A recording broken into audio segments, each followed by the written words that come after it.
Aloha, how's it? Welcome to the Ghostlore of Hawaii podcast. I am your host, Jared, or as my parents call me, boy. If this is your first time joining us for the bonfire on our virtual beach, I cover the paranormal happenings that go down in the Aloha state. Old Uncle Jared, I thought we stopped the third person references, has been sober these past several months, working on my beach bod. But please help yourself to some green bottles in that cooler over there. And for those who indulge, feel free to spark up that paranormal pakalolo. Quick reminder, the Ghostlore of Hawaii Patreon is now live at patreon.com/Ghostlore of Hawaii. I'm a one-person show, so your contribution really goes a long way in keeping the podcast going strong. So enough of the chit-chat. There's plenty of time to talk story later. Sit back, get comfortable, and let's get into this.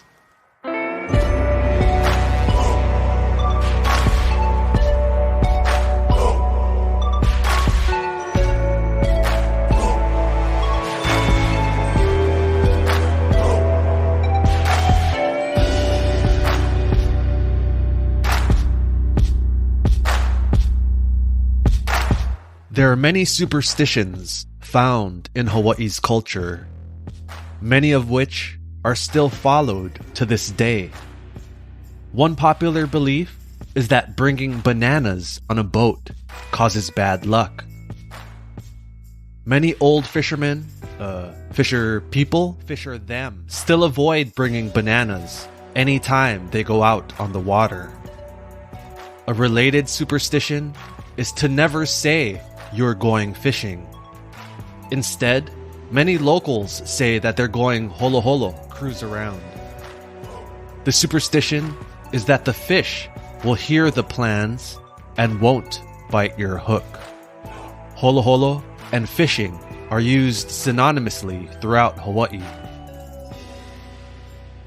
Another popular superstition, as mentioned in episode 3, Pele's curse, is to not take rocks or sand away from the islands. By doing so, you unleash bad luck and misfortune upon yourself until the lava rocks are returned. However, many have learned Pohaku rocks don't even need to leave the islands for a curse to be released. Believers say by simply moving a rock, whether it's taking one home or moving it a few feet in a new location, shifts its energy, which can trigger strange occurrences. Tonight, I'll be covering a few stories involving victims who unknowingly altered a rock's mana, spiritual power, and the repercussions they faced soon after. I'll conclude the episode with a listener-submitted story involving a haunting in a new home that all began from the simple act of rearranging a rock from its original resting spot.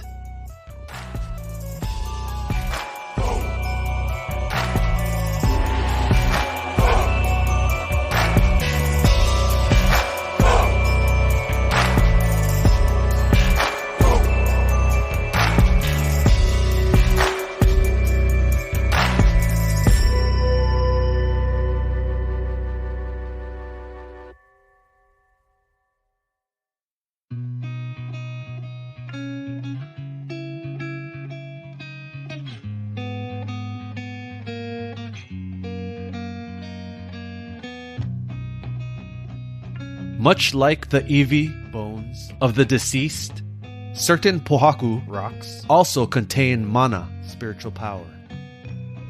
Similarly, like the belief that remains of Hawaiian royalty contain more mana than that of commoners, there are specific rocks that hold more energy than others. Some rocks can contain akua or kupua, supernatural beings that are worshipped like a demigod.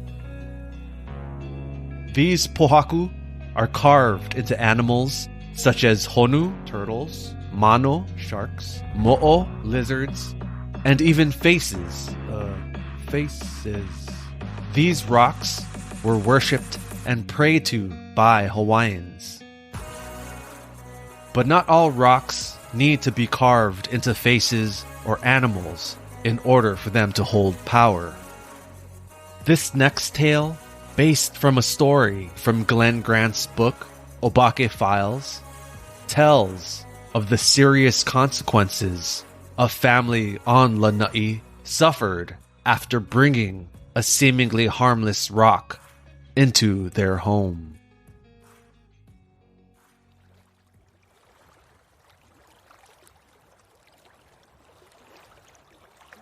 A family comprised of 2 girls and 3 boys came across a peculiar shaped rock while out on a picnic on the east coast of Lanai.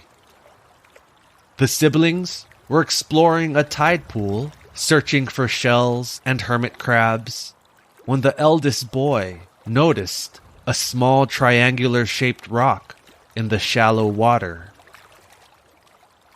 The smooth shape of the 4-inch angular rock made it stand out from the jagged lava rocks surrounding it. The teen picked up the rock to take a closer look. "Oh, this one's just right," he said to himself. His younger siblings rushed around him, curious of what he had just found. "Oh, Alexi, it's just on rock," one of the sisters said dismissively as she left the circle to return hunting for seashells. "Yeah, but it's the perfect shape for use as one doorstop. Every time we leave the door open for cool down the house, the wind always slams it shut. This gonna keep 'em open." He brought the rock home and tested it out. He opened the wooden door behind the screen door and placed the triangular-shaped rock in front of it. The narrow section of the rock wedged perfectly under the heavy door, propping it open. The airflow caused by the open door immediately cooled the interior of the hot home. "See, told you." Every morning, the teen would open the door and kick the Pohaku rock in its place to secure it open.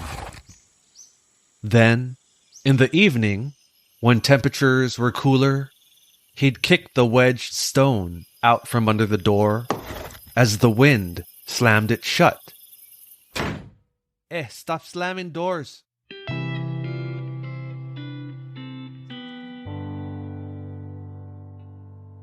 Eventually, the entire family all began using the rock as a doorstop.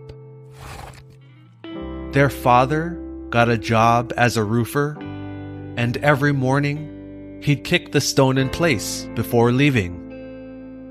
Whoever was the last person home in the evenings would kick the rock free and locked the door for the night. Whoever was sweeping the floors would kick the rock aside, no need bend over. Then, once the cleaning was finished, they'd kick it back in its place and sweep all the dust out of the open door. It's funny how a simple tool can improve a household. That was until the injuries started. First, one sibling broke several bones in his foot while playing soccer. Then, the mother broke her toe when she accidentally kicked the coffee table when rushing to answer the phone. God, funny. Hello? Innocent enough, but then, over the next several months, everyone in the family began suffering broken bones. One brother slipped while fishing and broke his ankle. A sister fell from the tree in their backyard and suffered a compound fracture, the broken bone in her leg jetting out of the skin. As the ambulance was leaving the driveway to take her to the hospital, it backed over the foot of the eldest, crushing it. There were broken shin bones, knee bones, thigh bones, finally culminating in the broken back of their father after he fell from a roof while on the job. My back.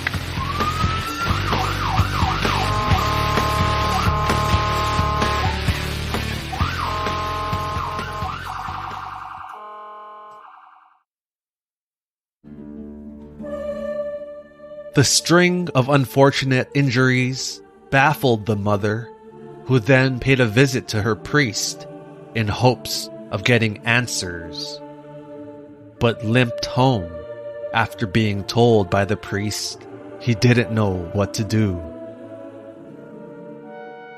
The daughters went to see an Odai-san, a Japanese exorcist, who also was at a loss of a solution.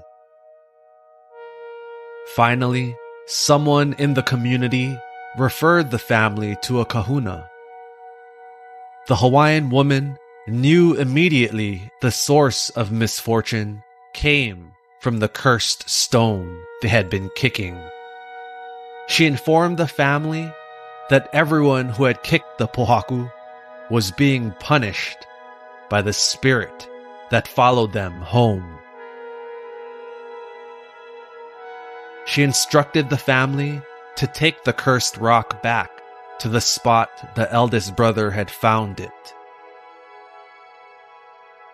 After returning the Pohaku, the incidents of the family's broken bones stopped.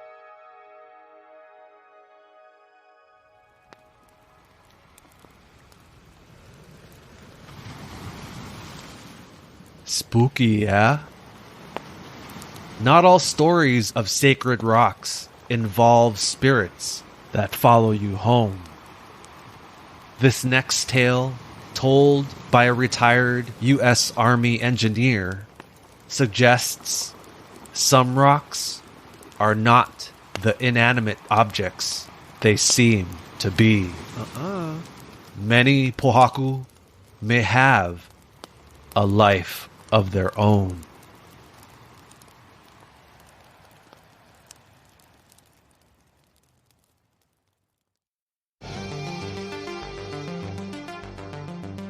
Back in the early 1950s, during the construction of a road at the Schofield Barracks, the U.S. Army base in central Oahu, contractors were busy leveling a section in the back of the base. As the crew cleared the overgrown grass in the area, they stumbled upon a large rock coming out of the ground in the projected pathway of the road. At first, contractors used bulldozers in an attempt to move the rock, but found it was impossible to budge. They tried manually digging down and around the rock to loosen it, then connected chains to tractors to tow it out of the ground. But again, the rock would not move.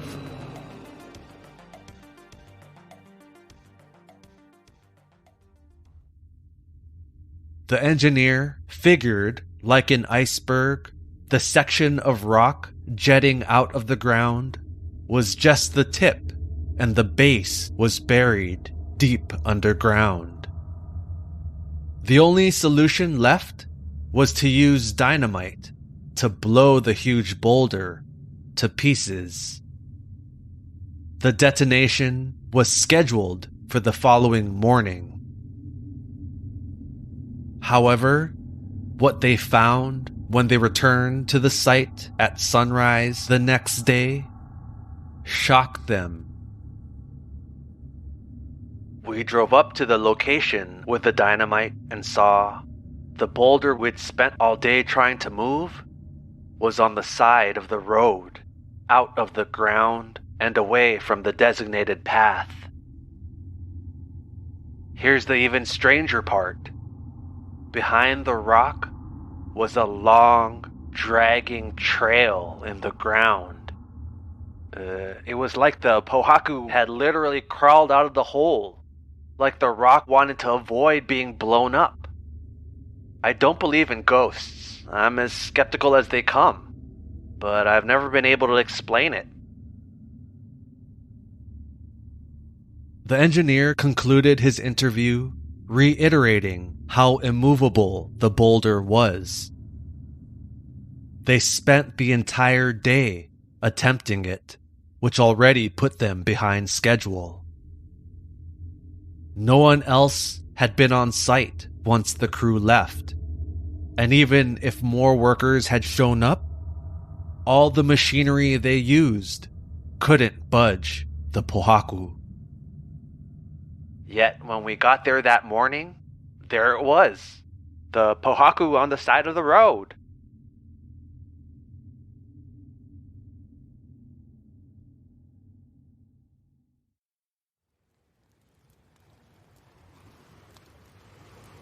What? Crazy, yeah?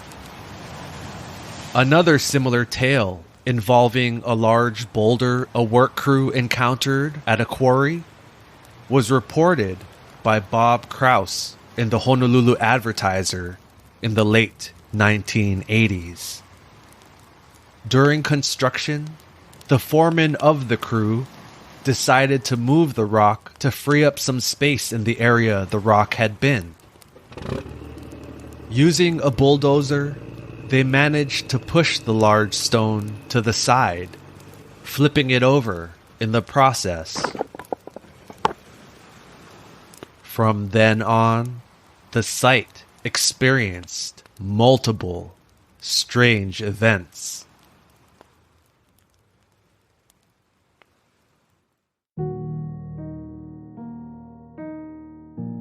One day, a supervisor parked his truck in the area he normally did.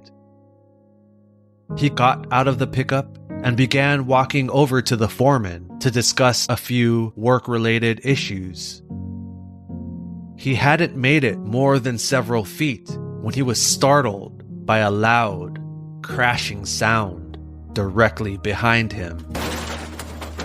When he turned around to face the sound, to his shock, the truck lay on its side. Oh, no, my baby. No machinery was near the truck, and the ground it was parked on was flat, but it had still flipped itself over.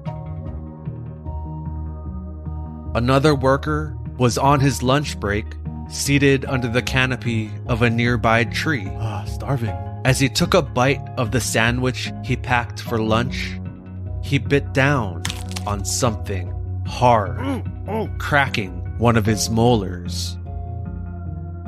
In pain, he spit out the bloody bite. Along with pieces of his tooth was a smooth pebble about the size of a grape, hidden within the sandwich. Ay, sauce. The worker had made the sandwich himself, which he kept in a cooler that was locked in his vehicle. He had no idea how a rock that large could have mistakenly got past him as he assembled the meal. The final incident that caused the foreman to call a kahuna to bless the site happened to him firsthand. The foreman had a 1-inch thick metal rod that was 20 feet in length that he was using to measure the depth of the sinkholes on the worksite. He stuck the rod down into one of the holes and marked it at about 18 feet. He began pulling the metal rod up and out of the dark hole. When the last 3 feet emerged, he threw the pole down while falling backwards in disbelief. The last several feet of the pole was twisted and snarled, like one pretzel. Now, I had this rod in my hand the entire time, and I never feel nothing. No tension, no jerking. I literally just went puinsai, marked how deep the puka was, and retrieved it back up. This thing was 1 inch thick, solid metal. You know how hard someone would have to hold on to it in order for it to be bent, even just a little bit? Super duper hard. After that, I went call a kahu.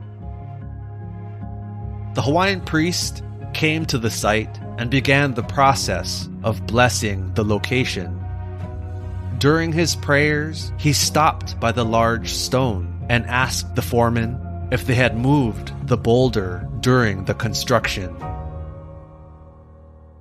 Yeah, we went push them over there to where stand now. Was in the way. Did you huli Turn over the Pohaku when you moved it? asked the kahuna. Yeah, we went flip them over when we moved it, That's the problem. the kahu said. He informed the foreman that a kupua spirit had been living inside the rock for many years. For generations, it looked out at the ocean and enjoyed the site it had occupied. The kupua allowed the crew to move it to a new location where the ocean view was still visible. But when you guys moved him, you wouldn't flip him over on his head. Now he's upside down and no can see nothing. He cannot see the ocean, the sky, or anything else. Poho. The kahuna instructed the foreman the Pohaku would need to be flipped back over to its original side, and apologies must be made.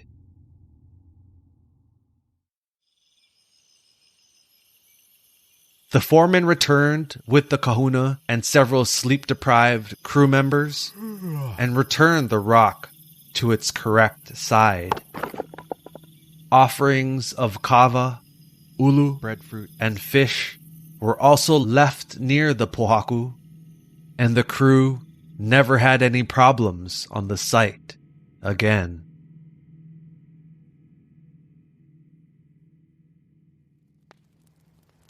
Ooh, chicken skin kind things. Alright, as promised, this last story is a listener-submitted tale that takes place back in the 90s. What started off as an exciting move into a new home slowly turned into a series of creepy events, seemingly triggered by the simple act of moving a Pohaku found in the garden.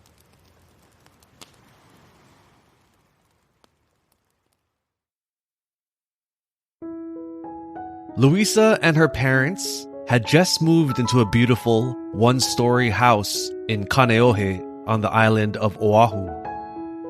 The 3-bedroom, 2-bathroom home meant she'd have her very own room, which at first scared the 4-year-old, but after learning she could choose the paint color for the walls, Louisa's fear quickly changed to excitement. She picked pastel yellow. The first week of the move was hectic, even for the young girl. Most of her favorite clothes were still packed in boxes, which gave her the feeling the outfits were gone forever. They weren't. Lots of strangers, neighbors, randomly stopped by with snacks like malasadas, manju, or mochi. Are people always going to be giving us desserts now that we're in this house? Louisa asked her mom, not familiar with the custom of welcome gifts from the neighbors. A few days after the move, Louisa's father was outside checking the different plants growing around the home. In the back corner of the garden, he noticed several lava rocks placed around a few odd-looking plants, if you could call them plants. Out of the ground emerged 3 stalks, roughly 2 feet tall and an inch wide. The parents could not figure out what type of plant it was due to the lack of leaves and flowers. The ends of the stalks grew dark buds that had a hint of magenta coloring, but nothing sprouted from those buds. Assuming the bolohead bald plant was a weed, Luisa's dad began spraying it with weed killer. Yet the plant didn't die. It actually seemed to be getting stronger. The buds began slowly growing taller in length until sprouting into dark purple and magenta leaves. The 4 shoebox-sized lava rocks that were surrounding the stalks of the plants were configured in a way that seemed intentional. But the family couldn't figure out what shape or structure was intended. Luisa's dad picked up one of the taller rocks to inspect, then tossed it back down next to the plant. Weird. Little did the family know, this small alteration of the rock would be the start of the weird events that would soon begin happening. Come on, let's get dinner started. Can we have dino nuggies?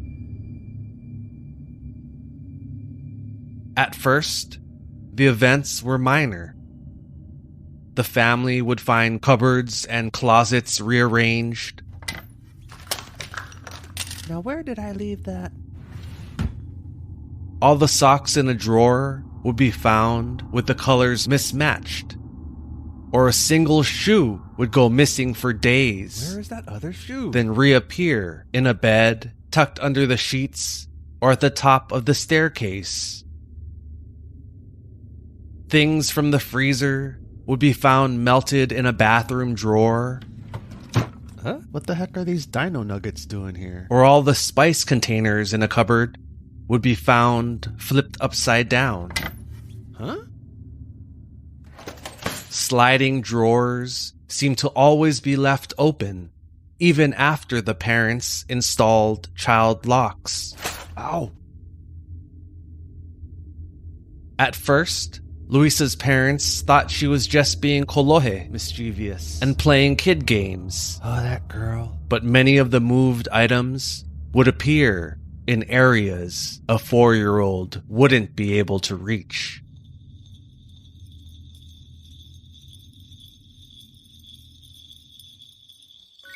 As time went on, activity within the home gradually intensified. One of Luisa's father's hobbies was raising fish in a large fish tank he kept in the home. He took meticulous care of these fish, with Luisa describing them as his pride and joy, next to her, of course. Then, more and more, the family would return home to find the fish flopping around on the ground. Even securing the lid of the tank shut with heavy bricks could not stop the fish from escaping.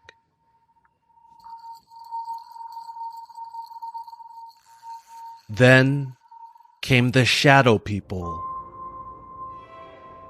In supernatural lore, shadow people are described as a patch of shadow resembling humanoid figures that are interpreted as the presence of spirits or other entities. Often, they'd appear as a flash of movement in someone's peripherals, but can also be witnessed head-on. Luisa's mother began seeing flickers of movement in the corner of her eye, but would turn to find nothing there.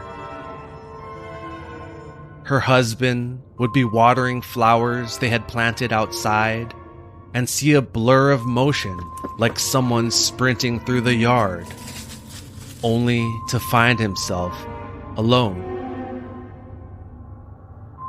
When Luisa and her mother were by themselves in the house, the young child would often see someone pass by the door of her room. "Daddy's home!" she'd shout, causing her mother great unease, knowing her husband was still at work. "No, that's not Daddy," she'd say, attempting to hide the fear in her voice. "Come on, let's go play outside." The two would remain outdoors until Luisa's father did return home. The sightings only continued to get worse. Her father began seeing two dark figures, smaller in stature, peeking around the corners of the house. He'd rush around the corner only to find an empty hallway or room. Sightings of figures being seen peeking around corners are one of the most common reported sightings of shadow people. Something then began to target Luisa herself. One night, her father found the young girl hiding under her bed, whimpering. "What are you doing down there?" he asked the terrified girl. Luisa told him something kept trying to steal her blanket. She was awoken by a tugging at her sheet, but when she sleepily looked around, she was alone.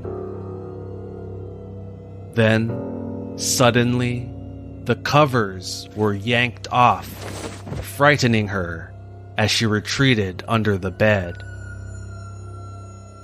Not too long after that incident, Luisa's mom had just put her daughter down to sleep. She headed to the main bedroom and quickly dozed off herself. While in a state of half sleep, Luisa's mother began to dream of a young boy. The boy was described as being of Hawaiian descent, dark, tanned skin, wearing a malo loincloth. The handsome young boy spoke to the mother, informing her Luisa was falling off of the bed. In the dream state, Luisa's mother dismissed what the boy was telling her. Then, out of nowhere, he angrily lunged at her, shouting, "She's falling off the bed," startling the mother awake. She rushed to Luisa's room just in time to catch her daughter from falling and hitting the ground.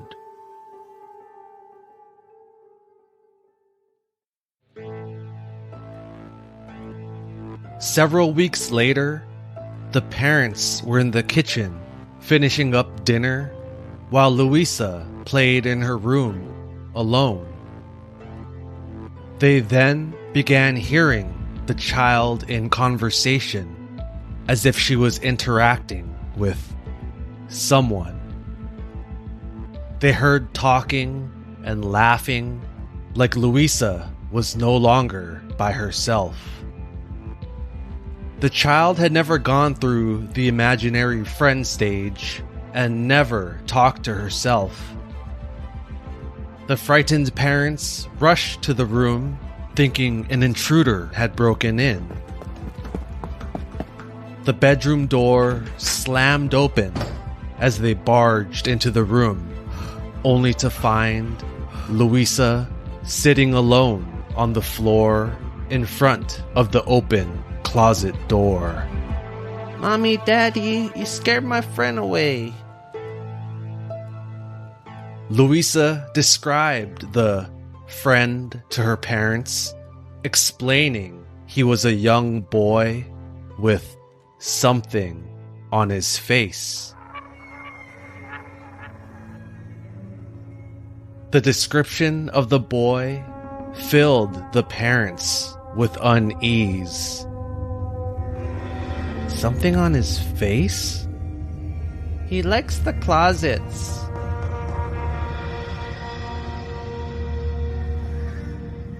As weeks went on, however, Louisa began referring to this unseeable friend as the monster, which was when the real concern for the parents set in.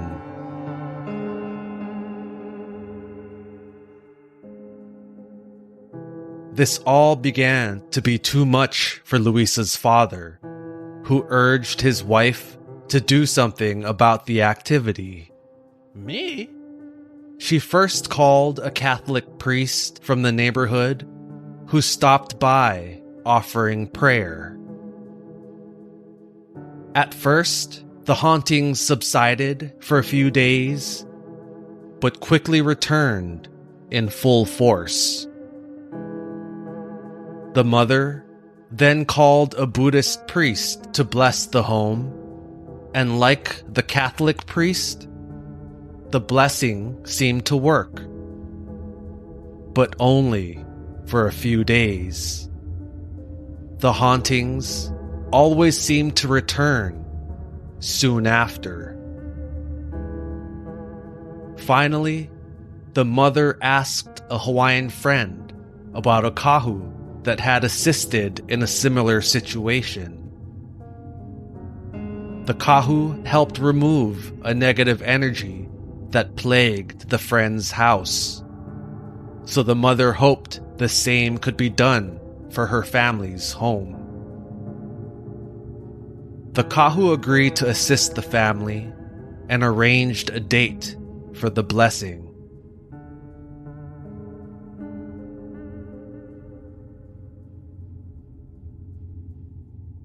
Although Louisa couldn't remember much of the hauntings due to her young age at the time of the events, she does vividly remember the day her family picked up the kahu. It was overcast and humid. Dark clouds hung over the ocean, hinting at rain. A middle-aged Hawaiian man was waiting for them in his driveway, dressed in an orange top and a red pareo sarong wrapped around his bottom half. When he got into the car, he didn't speak a word to Louisa or her parents. He just sat in silence until they reached the home. Her father explained to the kahu all the events they'd experienced and the timeline of when it all started. He even mentioned the weird rocks and weeds that were found growing in the corner of the garden. The Hawaiian man entered the home and immediately began the blessing. He chanted in Hawaiian while spritzing the inside of the home using a tea leaf and salt water. When the kahu got to Louisa's room, he paused for a second. "This is bad," he said, turning to the parents, then entered the room and continued with the chanting. Once he completed blessing the entire house, he told the family, "Everything should be okay now." Then went into the explanation of what he sensed was going on.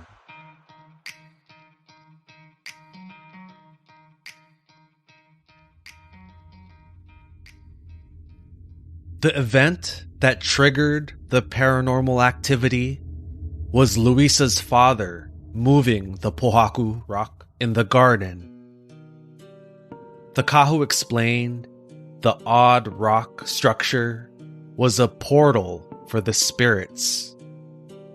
When the one rock was altered, it opened the portal to the home, allowing spirits and other things to enter our world.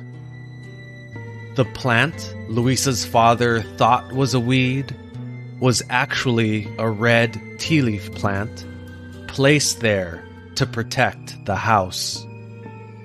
Although the most common tea leaf plants found in Hawaii are green, there is a red variation as well. Tea leaf plants have been used for hundreds of years by Hawaiians for a multitude of purposes. It was eaten as food, used as medicine, woven into roofs, capes, leis, and are extremely important in religious ceremonies. Islanders often plant the sacred tea leaves near homes to ward off bad energy. One ancient belief is to throw a tea leaf into a body of water before swimming. If the tea leaf floats, the water is safe to swim in. If it sinks, something evil occupies the water and swimming should be avoided. The plant in the family garden looked weird because it had been split into 3 different parts, with each section meant to protect each of the 3 bedrooms of the house. The kahu rearranged the pohaku that had been moved and instructed the family to take care of the tea leaf plant. The key, Hawaiian for tea leaf, will continue to protect you the stronger the plant gets. No poison, man.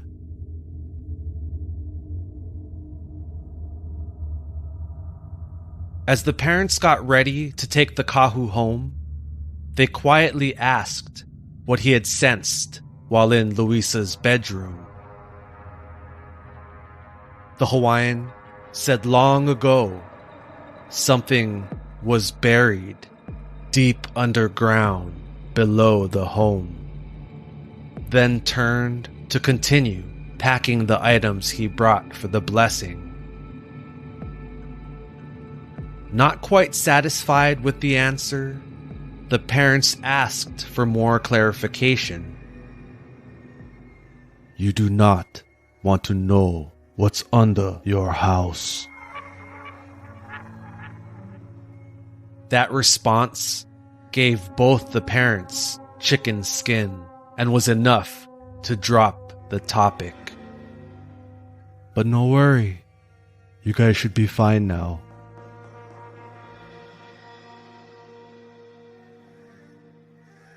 After the kahu's visit, all activity within the home stopped.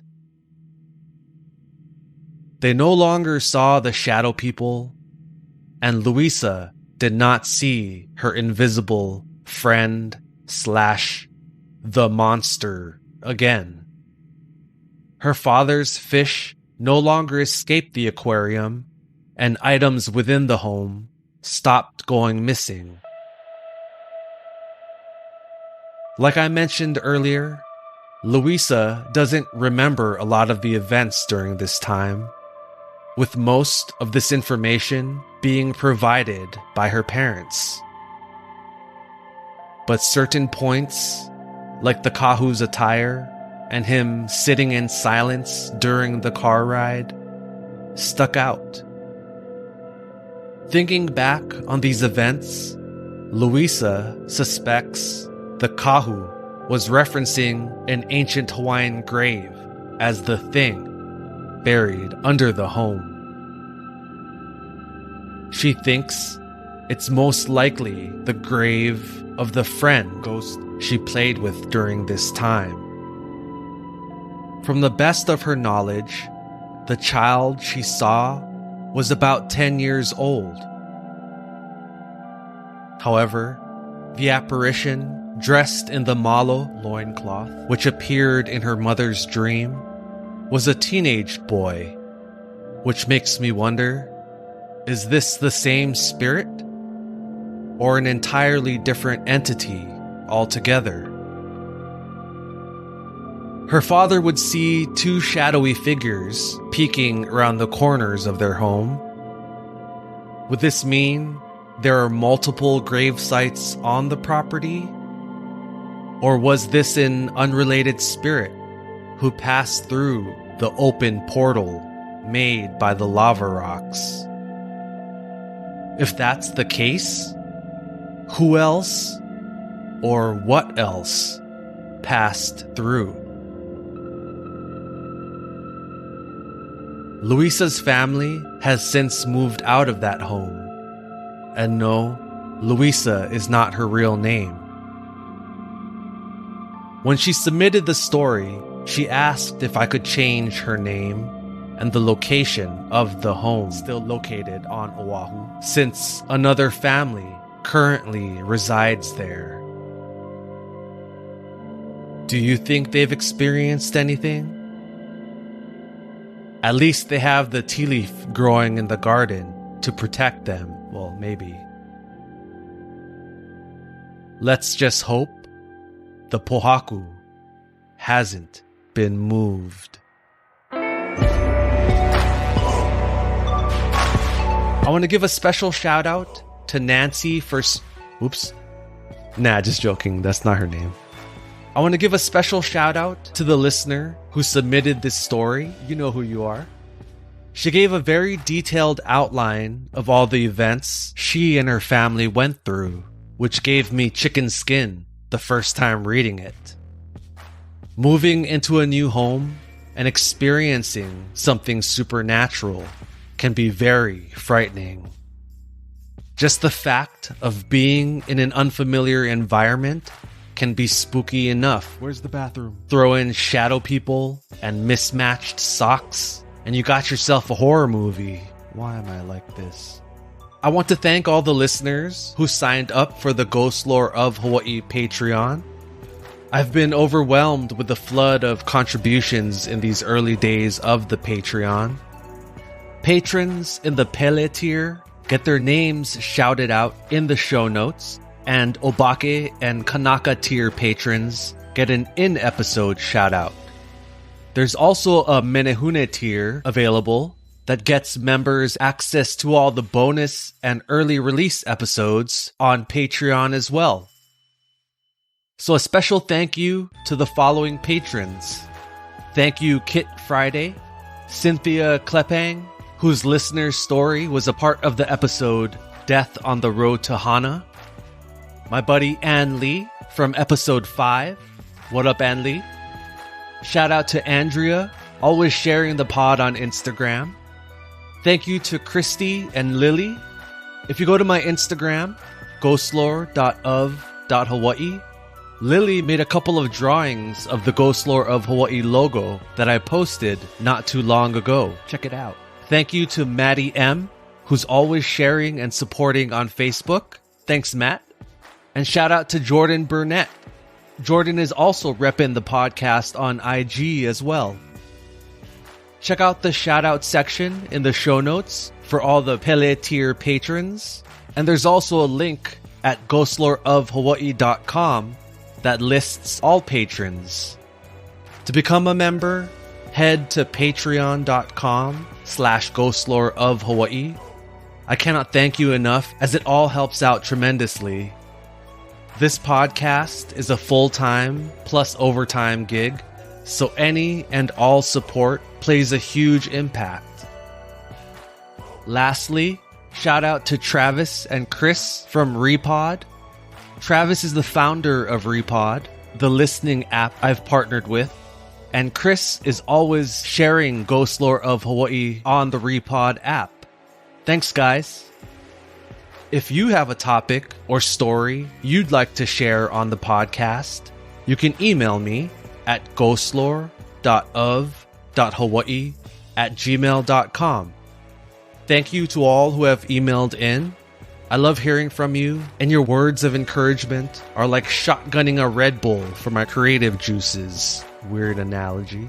Have friends or family who might be interested in Ghostlore of Hawaii, but don't use a listening app like Spotify or Repod?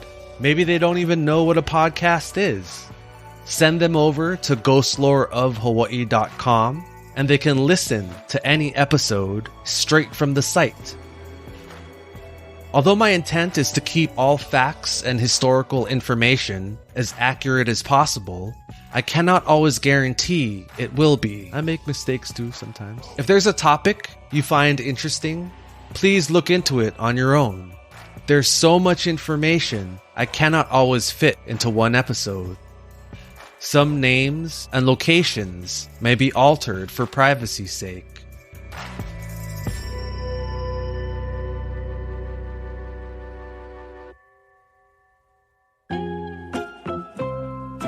Came across a peculiar,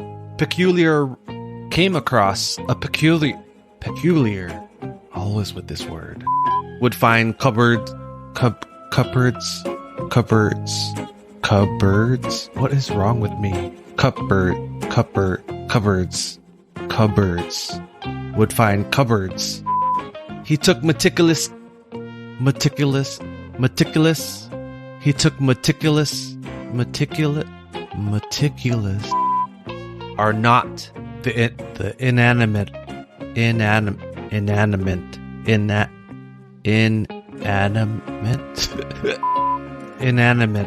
Why does that sound weird?